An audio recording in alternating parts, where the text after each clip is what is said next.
Everyone knows what happened to Ship 33, but what about Booster 14? What happened before and after its landing? It's concerning.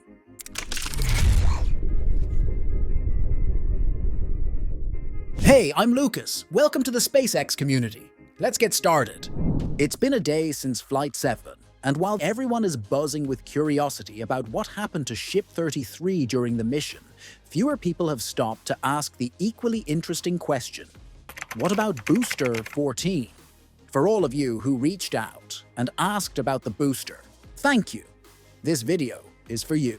Let's dive deep into what happened with Booster 14 during this historic flight and why it's crucial to address Booster 14 too. The seventh test flight of SpaceX's Starship program, featuring Booster 14, was a mix of victory and trial. It was a massive step forward for SpaceX, despite the quirks and challenges along the way. This mission wasn't just about reaching for the stars, it was about learning and refining, gathering invaluable data to propel the future of space travel. And let's not forget, this flight marked a significant milestone: the second ever successful booster catch by the Mechazilla tower's chopstick arms. It's an achievement that deserves recognition, not just for the spectacle, but for the sheer engineering brilliance behind it. But as with all great feats, there's more to the story than just the buzz. On January 16th, 2025, Booster 14 lifted off with Ship 33 and ascended into the Texas sky from Starbase facility at Bocachica, Texas. The mission itself was a marvel, but the real drama unfolded during its return. After completing its boost-back burn, the booster descended gracefully, or as gracefully as a 230-foot-tall rocket can, toward the launch pad. There, the mechanical arms of the Mechazilla tower reached out and caught it with precision. This marked only the second time SpaceX achieved such a feat, the first being with Booster 12 during Flight 5. The level of coordination, timing, and real-time decision-making required for this operation is mind-blowing. It's a dance of software, hardware, and human oversight, all working together in perfect harmony. Let's take a moment to appreciate the blood, sweat, and sleepless nights the SpaceX team poured into making this happen. They're not just building rockets, they're redefining what's possible. Now, coming onto overview of the booster. First, let's talk about the engines. During the boost-back phase, one of the engines failed to ignite initially. It eventually came to life during the landing burn. But this hiccup raises questions. Why did the engine struggle to relight? Is it an issue with the ignition system, or could it be something deeper in the control logic? These are critical questions because engine reliability isn't just about this flight. It's about the future of rapid reusability. The ability to relight engines consistently and without fail is crucial for controlled descents and successful catches. While an engine failure might not significantly impact the launch or landing on its own, imagine if multiple engines failed simultaneously. This could potentially lead to delays or misalignment during landing, drastically altering the final outcome. When we compare this to Booster 12's performance during Flight 5, the difference is notable. Booster 12 executed its mission with fewer hiccups, particularly in the engine department. Does this mean Booster 14's engines represent an evolution in design, or are we seeing a step backward in engine reliability? It's too early to say for sure, but it's a reminder that progress isn't always linear. Even the best teams in the world encounter setbacks, and SpaceX is no exception. The good news is that anomalies like this are opportunities to learn and improve. Every hiccup is a clue, a breadcrumb leading to better designs and more reliable systems.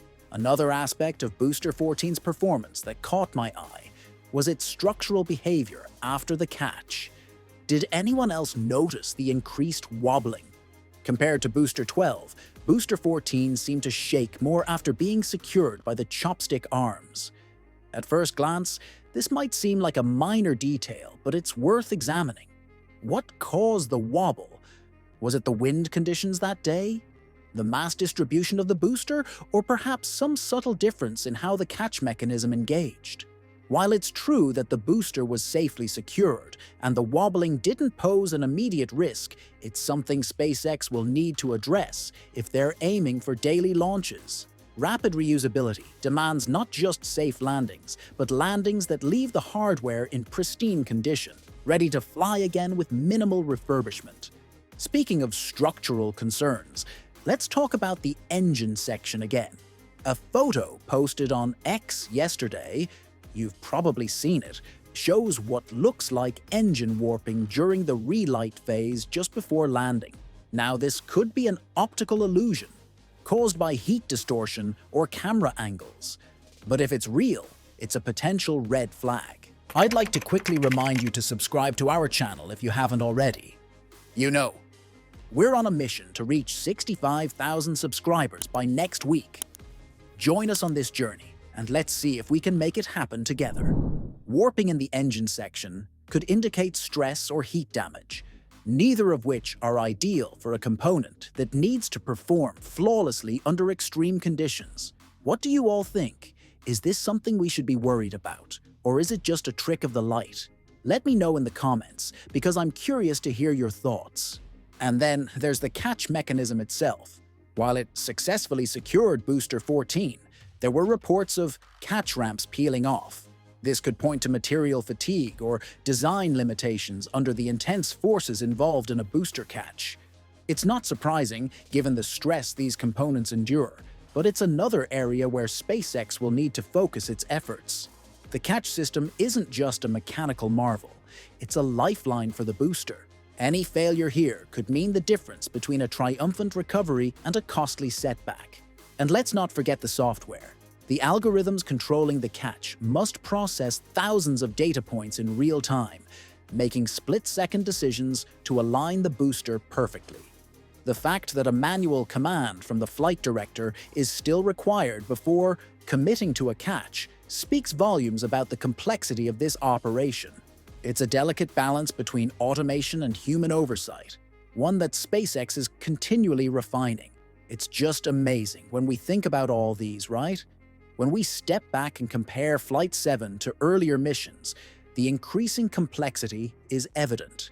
Flight 5, with Booster 12, was celebrated for its relatively smooth execution. Flight 7, on the other hand, introduced new challenges, from engine anomalies to structural quirks. This isn't a criticism, it's the nature of pushing boundaries. Each flight is a learning opportunity, a chance to test new systems and gather data. But it does raise a question.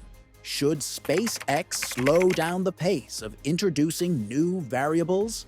There's a fine line between ambitious progress and overloading the system with too many changes at once.